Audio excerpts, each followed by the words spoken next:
Greetings and welcome to another Warhammer 40,000 Kill Team video, where today I'll be going over the 3 tournaments that I played in May for Kill Team. Before we get into things, please remember to like and subscribe and comment.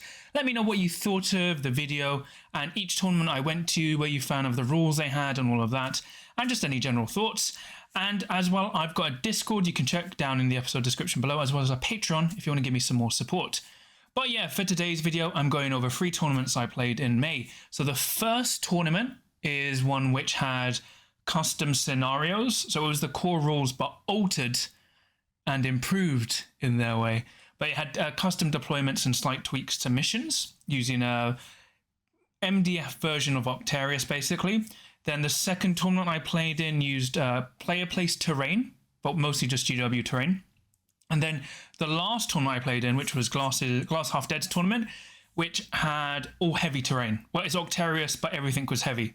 So I've got 3 tournaments using 3 different variations of the rules. Now, I was going to do them each individually, but I think it's more interesting if I cover them all together.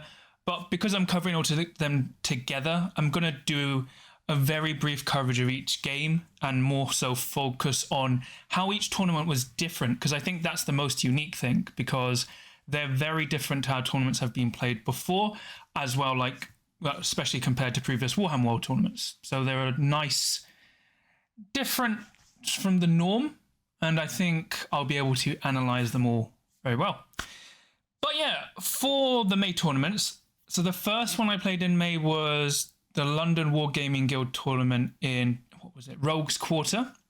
Then the second one was Tabletop Republic in High Wycombe. And then the third one was, well, it's technically Troll Trader in Bromley, their tournament, but Glass Half Dead was judging and streaming it. So it technically wasn't his tournament, but it's easier just to say that. And for each one, originally, I intended to use Void Dancer Troop for the London Wargaming Guild tournament. Then I was planning to use the Void Scarred Corsairs for Tabletop Republic. And then for the May one, the last one, I was going to go Pathfinders. But then the problem I had is, even though the London Wargaming Guild, they don't need to have painted models, I only like playing with fully painted teams.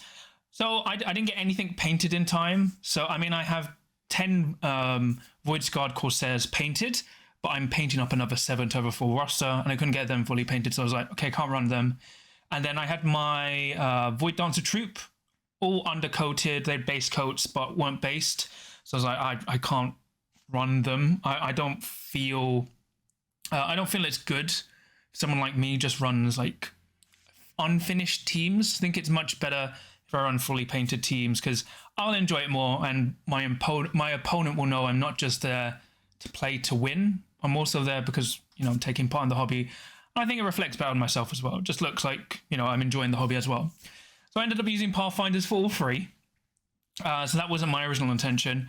And yeah, it'd be interesting because I haven't been playing tournaments for a while because I've been busy with reviews and work. So it was a good way to get back into the swing of things. So with that out of the way, I use Pathfinders for every game. So I'll go into each tournament now. So I'll start off with the London Wargaming Guild tournament in Rogues Quarter, which is in near Camden Market. It's more near, it's near Camden, basically. So the interesting thing about this tournament, so it's using Troll Trader's MDF version of Octarius, and I'll put some pictures up now. And the main problem with that is, the problem with the MDF terrain is, because we were discussing about in the London Wargaming Guild chat, the problem was, on the website, it says it's 3 inches tall, but then when they got it in person, it was only 3 inches tall. They thought it was like it was 3 inches tall from the base to the wall, but it was only 3 inches tall from the base to the top light cover, because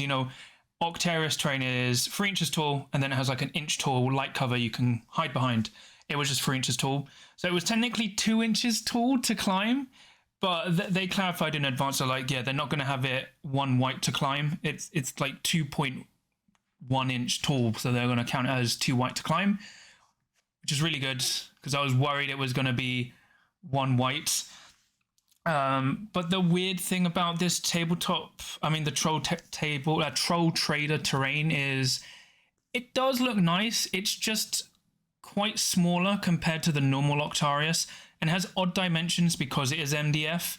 Like they were rolling all the walls, even though they had little holes or gaps in them, they were all you couldn't see through them. But the watchtower itself, they were playing as a punishing vantage point and scalable, but had this big floor of MDF in the middle that they counted as inconsequent, like basically you ignore while climbing it. And well, it's odd. It had some interesting things, but the terrain was nice and clarified, because what I liked it, they'd actually taken pictures of the terrain and given 3D pictures identifying what trade it was. So that was really good. The main problem with the terrain, apart from the size as well, is that the Troll Trader Watchtower from Octarius is see-through, basically all the way through. So even though it's heavy, you can still draw visibility, whereas on the Octarius one, it's got 2 oil tankers, which block line of sight, well, block visibility. So that's the downside of that terrain. But it was really useful that they had taken photos of each type of terrain and then classified it as you would in the core book, which was really cool, really helpful on the day. But my main complaint was that they had changed the missions in terms of, for some reason, they were using different drop zones, and they had also tweaked the mission rules because they thought they had made it more concise. But the problem was, like, I'll get onto the drop zone changes, but the thing I found when they were changing how the missions were worded, it was saying the exact same thing, but just in a different way. So I found that was kind of pointless. If I was being cynical, it was kind of like, well, we're doing a better job than GW, but I don't think that was. They're really nice people. I don't think they were doing that. But it was just odd that they were changed to say the exact same thing that you get in the core missions. But the biggest problem I had, they changed the drop zones. So rounds 1 and 2 were it was domination and escalating hostilities. And the thing is, I was like, oh, you're going to change domination. That's fine. You're just going to make it a 6-inch drop zone instead of 9. Perfect. No, they made it a 4-inch deep drop zone in a table quarter instead of the half, and then in an L shape.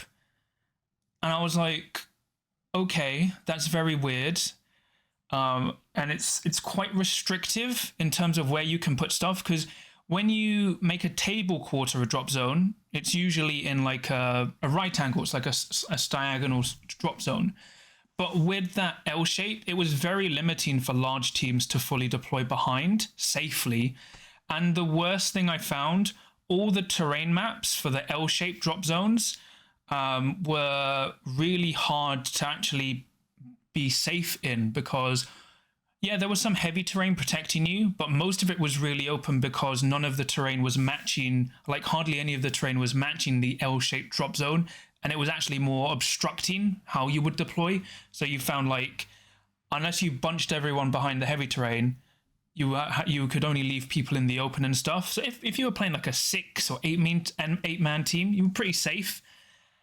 But I really didn't like the L-shaped drop zones. I thought it was a bad change. And then escalating hostilities is a pretty fine mission, but that had the L-shaped drop zone as well, which really changed that mission and made it a lot worse than it is, because at the moment it's just a 6-inch drop zone horizontally. So each one, like, it's how Dominion or Domination should be for drop zones. So it's odd they changed that, because it just made that mission a lot harder than it needs to be when it was already a pretty interesting and neat mission. And then the last 2 missions were Loot and Salvage and I believe Seize Ground, which have blue or 3-inch drop zones, which were changed to 4 inches, so 2 white. And the problem, like even other players I was talking about, they had, it was like, we found, well, like those missions with the 3-inch drop zones was actually pretty fine. It helped you not being alpha striked. And the problem with the 4-inch drop zones, it allowed you to get more movement than you should have. And it allowed like fast kill teams to do really hard alpha strikes, which they wouldn't normally be able to do. Or teams who are worried about their movement suddenly go like, oh, I could just run forward.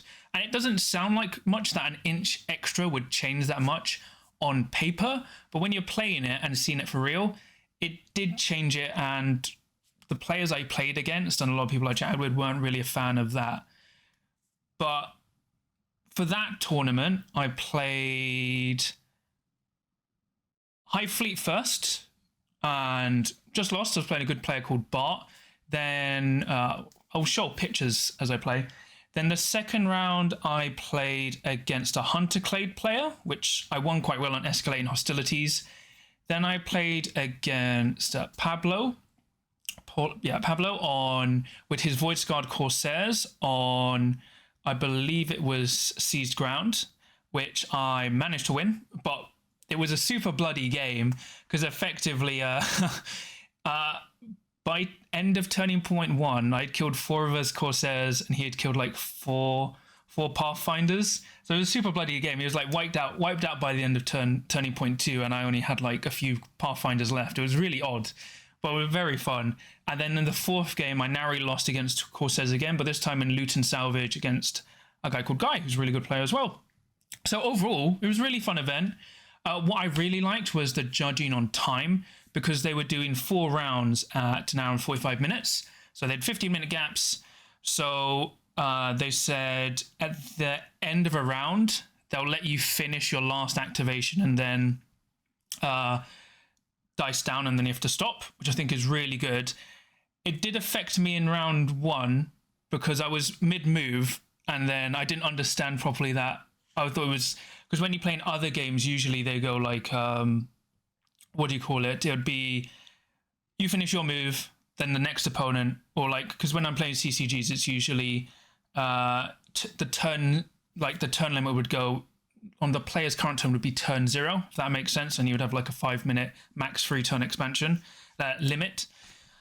But that caught me out, but then discussed it with the TO and he implemented it much better in the following rounds, and I really liked it. Even though it was quite savage at first for me, I think that was a lot better because it was something I've noticed in Warhammer Underworlds, where when players will get to extra time, like as I said, in Warhammer Underworlds, the current tournament rules say once you get to your current round, you play on it. So you would finish round 2, and if it was game 3, and get to round 3 and just go, we're in extra time now, it's fine.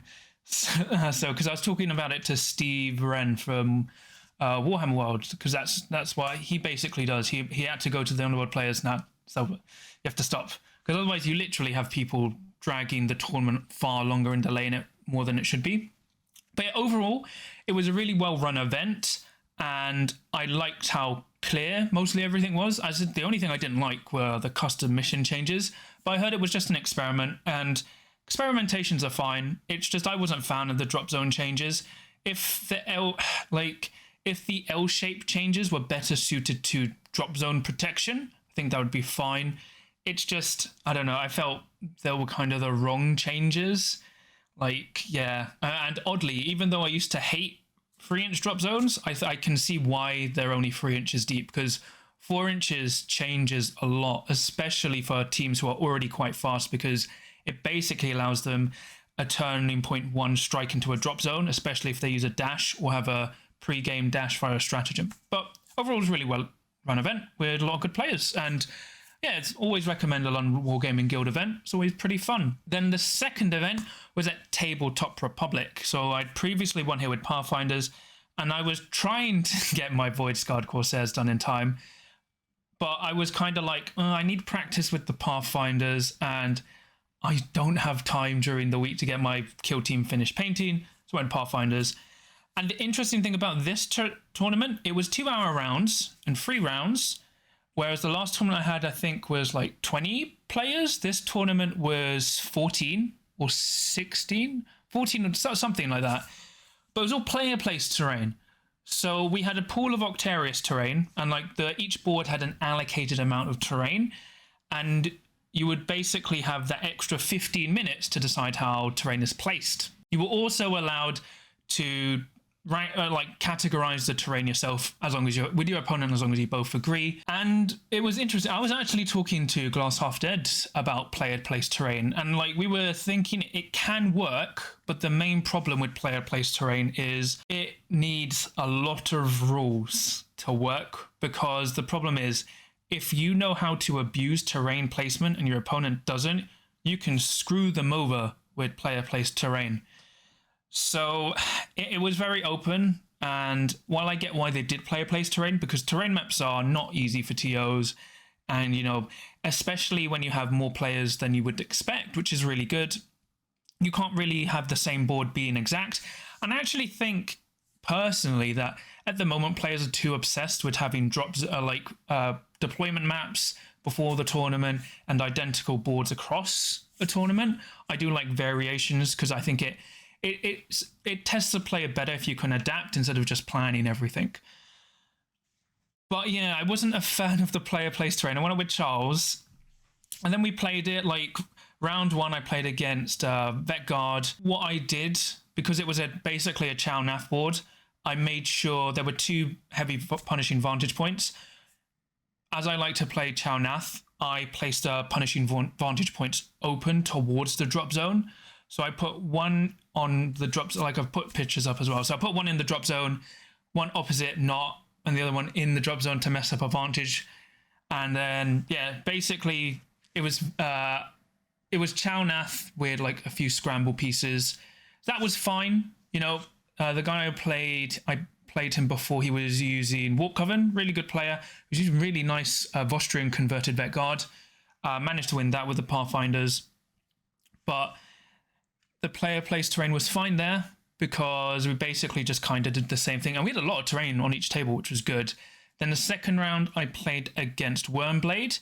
And this was more, I think, like, I forgot the company. I think it was Gale Force 9 terrain, but a lot of big blocky terrain with some Octarius mixed in.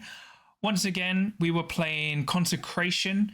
So that what I found is usually players were quick catching on how I was placing terrain. So you'd roll off, and then whoever won got to choose to place terrain first. And I was, as always, putting vantage points outside of the drop zone, facing open, because I was like, yeah, no drop zones, no vantage points in the drop zone apart from one. And my opponent was canny with that as well, but then managed to beat the Wormblade on that. A very good player, but I was able to outnumber him and out-activate him and just get, like, I was able to kill his Kelemorph turn 1 and stuff. So that was a fun game. And then in the third round, I played another gentleman using Wormblade, and this was the fishbowl terrain. So this was terrain from a fishbowl, basically. It's like aquarium terrain. Really cool.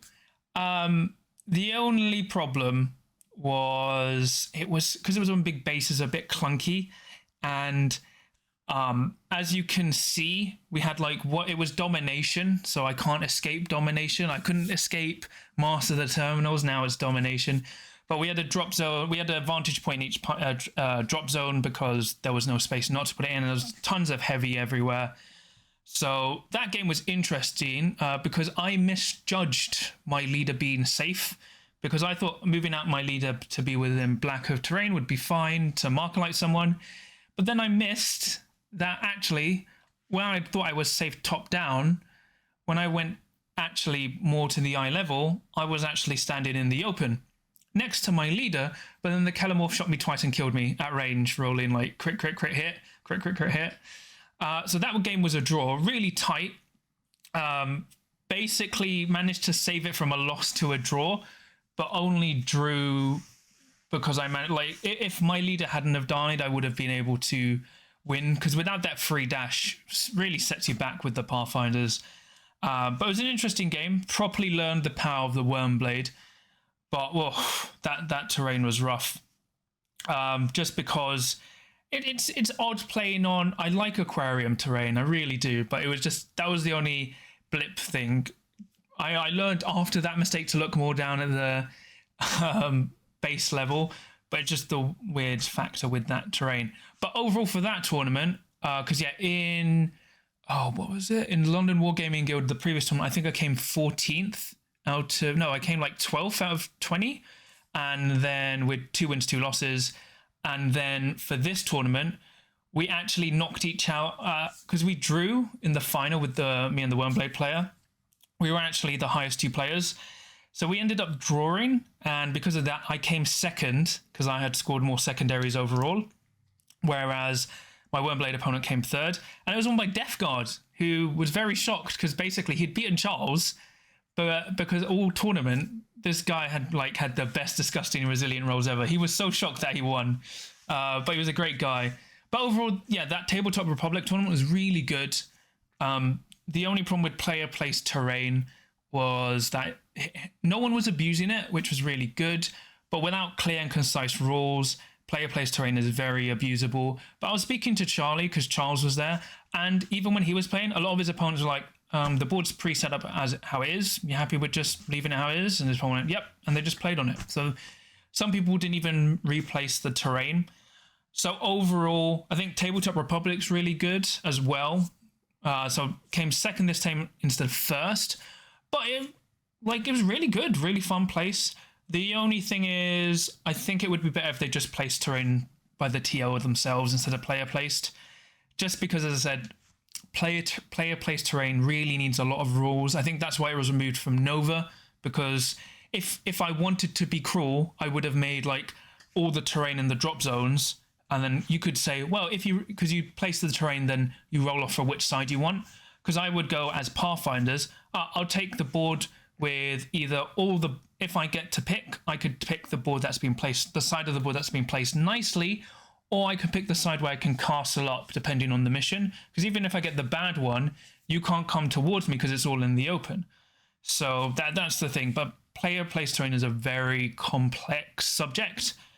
But it wasn't handled too bad in Tabletop Republic. I'm just not a fan of it unless it has lots and lots of caveats and clarifications. And then finally, we had the Troll Trader Tournament in Bromley, where Warball used to be, and it was judged and hosted by Glass Half Dead.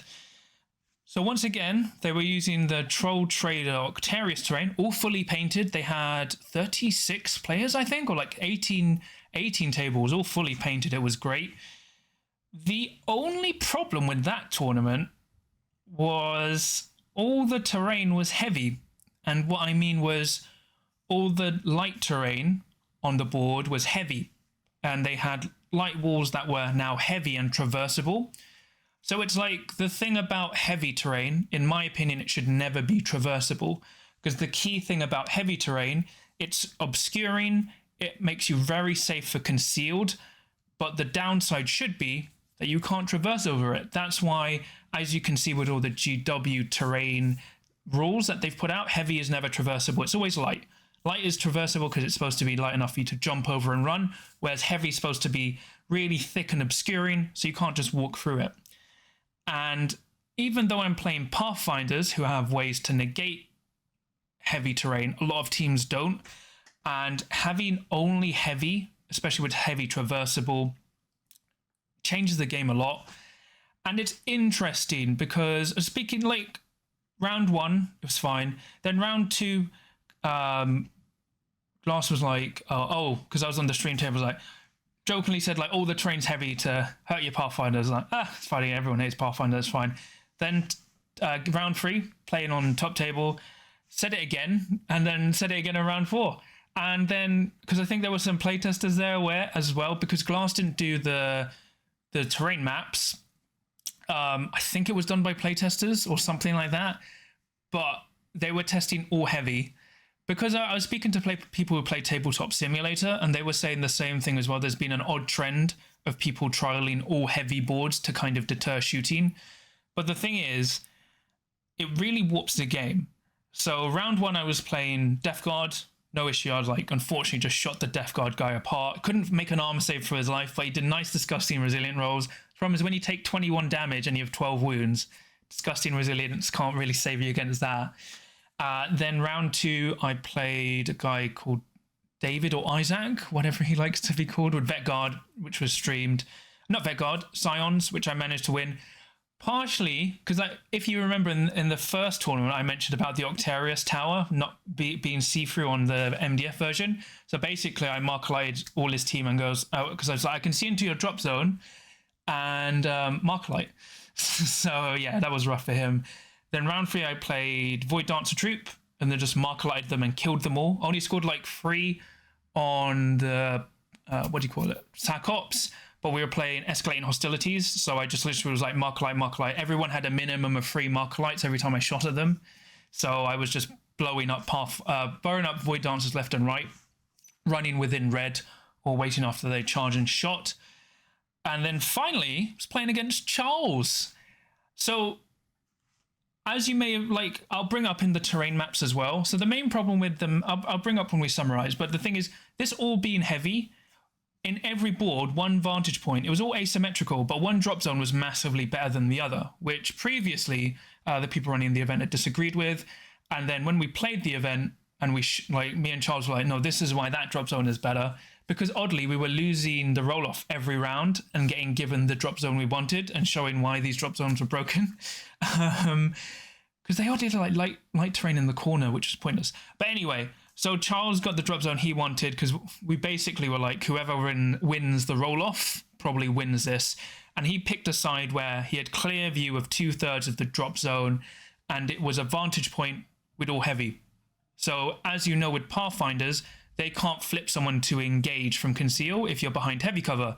But he had this spotter and sniper, so he could literally just go, you're engaged now, shoot. You're engaged now, shoot. So the only way I could deal with that is running a grenadier or someone with a grenade down into the open, hoping like it would take 2 turns to do, hoping I could survive and do that. And basically Charles pinned me in my drop zone, because the annoying trend I've noticed with these maps is how people are making drop zones unsafe, which is really weird. Like all the heavy terrain was at like the heavy barricades, like the heavy walls were at slanted angles, so they weren't actually really protecting you from people who had vantage points. And yeah, because Charles was able to kill my transpectral, because he knew if I kill like my transpectral, then now he can shoot freely at me, and that's what he did. So he managed to win 11-8 against me. But even Charles to me was like, yeah, this all heavy stuff was stupid, because it hindered him a lot, but then he just rushed to his opponent who didn't expect it, and then just got like rushed out and shot apart. So overall in that one, I came 4th out of 36 with Charles winning. So Charles is now invited to the London Wargaming Guild finals. But that terrain was, I mean, that tournament was run really well. The only problem, like if you may have seen on the terrain maps, there was light terrain there. It was all just in pointless places, which even Glass was like, yeah, didn't write the maps. Whoever did that is just pointless. Like there was light cover in the drop zone when drop zones were like 9 inches or 6 inches deep. So it was completely at the back of the board and pointless. The heavy traversable terrain means like even I could have made moves that I wouldn't normally been able to if it was just heavy. And yeah, the heavy thing really came into a point at the in the last round. And as we had found throughout the tournaments for the Troll Trader one drop zone was massively better than the other, because one drop zone allowed you vantage to have shots over 2/3 of a drop zone and a board. So you would be like, because people are like, oh, just hide behind that and you can't see me. It's like, but there's a central objective here. You only have like an inch space you can hide behind a building corner. All I have to do is run around there and shoot it. Because if you try and engage that guy from the other side, I've got people going around the right flank if you try and hide behind the building. And if you try and attack me from the mid or left, I've got people on the vantage point, so you can't make it safe. And then when people saw that in practice, they were like, yeah. So it was just because it's not going like, oh, they don't know how to write maps. It's just writing, like doing asymmetrical maps that are balanced is very difficult, especially when you're trying to give one side an advantage compared to the other to make being the defender more desirable. It's not easy.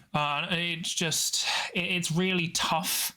And that's why I'm like, a lot of the vantage points were in drop zones. So I could, because I had a 25 mil base model, could drop a guy on and either recon sweep or just recon dash and be safe. And I'll be like, yeah, I can just shoot you all game. I'm behind heavy. You can't flip me back. I've got marker lights and I can just send so many people to rush. But as I said, super fun event. Glass streamed it. Really cool. He gave us all like objective discs. I have 6. I think I somehow lost one, which is very annoying because I want to use them, but I'm like, I have 5 now. I'm pretty sure I misplaced it. But it was really well run event and everyone there was awesome. So really cool. Overall, I think these events were really neat. They were really good practice for my Pathfinders because, it was like my main problem with Pathfinders is not playing fast enough. I actually bought a chess clock last month and I've been practicing it with Charles. But the problem is trying to figure out how to actually use it in tournaments because I don't think my chess clock can pause it can only go, once you start, it can only go left to right. So I need to figure out how to work out how to break down chess clocks. But all those tournaments were really interesting. Even if I didn't like a lot of the changes, it was a nice, refreshing take to see how different you can play games. Just hope some of them aren't consistent, as in they're just one-time experiments. Like, as I said, yeah, the London Wargaming Guild tournaments are really good. Tabletop Republic is really good as well. I just hope for next time, like, the first tournament doesn't use custom rules changes anymore, mission changes, stuff like that. I think if just the TO places terrain, it's fine. You know, that the player plays terrain is cool in practice. It just needs a lot of refinement and rules to stop people abusing it, even though no one did at the tournament. And then for the last tournament I played at, all heavy is bad, especially when you're playing heaviest traversable. So, and it's not saying, oh, that means you can never play on boards like Chow Nath or Morok, and it's like, or even Nakmund. But no. I mean, like, you have to have a purpose with heavy. Going like, oh, everything's heavy, but that's traversable as well, really warps the game in a bad way.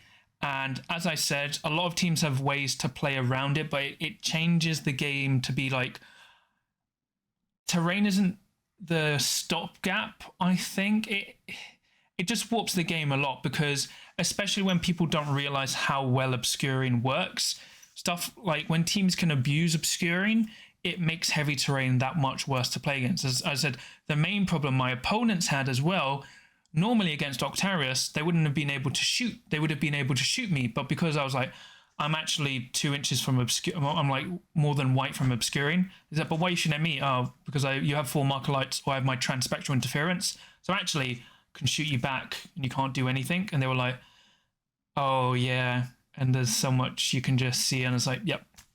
So that was the bad thing. And as I said, the reason Charles got that against, like, because even Charles was like, oh yeah, if I couldn't do that all game, it would have been a different game. But he could lock down the 2/3 of my board from his drop zone to mine, and I couldn't get anyone near. I did try, they just got shot apart. So it was all good learning experiences. And as I said, there were nice ways to see how changes can be implemented. But I think that's enough. I mean, like, I'm sure Games Workshop will probably do something to refresh stuff if stuff's needed. And personally, I like how terrain changes up with, you know, different like boards. Like Chownaf is a very interesting board to play on compared to Octarius, as well as like Morok and Nakmund. I think it's maybe if you only have one set of terrain, like you're stuck with like a set of Octarius, maybe, you know, flipping up the terrain rules now and again is fine.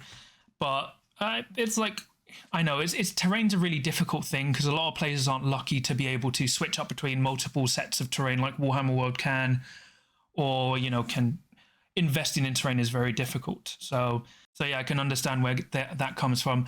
But I actually, oh, and the other thing about the Glass Half Dead tournament was the only downside with the Troll Trader tournament, all the terrain maps were cool, but it was all top down. And there were no 3D pictures like the London Wargaming Guild tournament.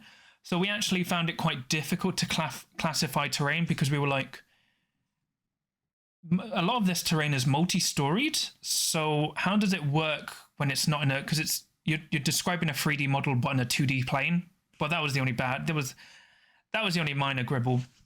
But yeah, it's like what I really enjoyed. I think the tournament I actually had the most fun at was probably the Tabletop Republic one. Ignoring the player place terrain part, it was more so because I was going into the tournament blind. We only found what missions we were playing in like the day before, and you didn't know how the boards were going to be. So it was really interesting to see how you could play and adapt, because I said that I think the biggest trap at the moment, everyone's starting to get obsessed with, oh, terrain is, I need to know what the tournament is, what missions I'm going to be playing a month before the event, and I need to know like all the drop zones so I can practice it at home and play out, which I don't think really is a good or healthy thing. It just rewards people to just who have enough spare time to completely just continually practice to see what they're coming up against. And I prefer the more spontaneous, like acting on your feet and seeing how you can react. But that's just me. yeah, I hope you enjoyed that tournament report. That was all preparation for the tournaments I've got in May. So as I've recorded this, I've just played at UK Games Expo, and then I'm playing at Warhammer World in June for their tournament. So I've got 2 majors there. I won't tell you what happened because, the next video, I'm very behind on these videos, by the way. This was supposed to be out like 2 weeks ago. I'm so sorry. But yeah, please remember to like and subscribe and comment. Let me know what you thought of this video, all the custom mission changes and about each tournament. What did you like about it? What you didn't?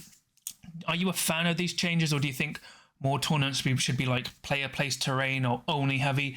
Let me know. Love to hear. And please remember, I've got a Discord you can check out down in the episode description below, which you can join for free, as well as a Patreon if you want to give me some more support. And I'll just quickly like to thank my patrons. So for my Adepts of the Crit, I have Christopher, Kenzie, Tarun, and Zmaru. And then for my Veterans of the Crit, I have Samja and Confucius. So yeah, thank you for all your support. It really helps with just running the channel, improving it for everyone to watch. So thank you so much. But yeah, that's pretty much it for today. I'll be back. I think this is the only video I can do this week. I'm just really strapped for time. But I'll be back with more stuff. You know, I've still got like the May tournaments to cover because we've got some interesting stats from that and some other tournament stuff. I'll try and get a podcast up during this week as well. So we'll see how that goes. But yeah, that's pretty much it. I hope you enjoyed the video. And yeah, no matter what custom rules your tournament may have, remember, you can still win as long as you can roll a crit.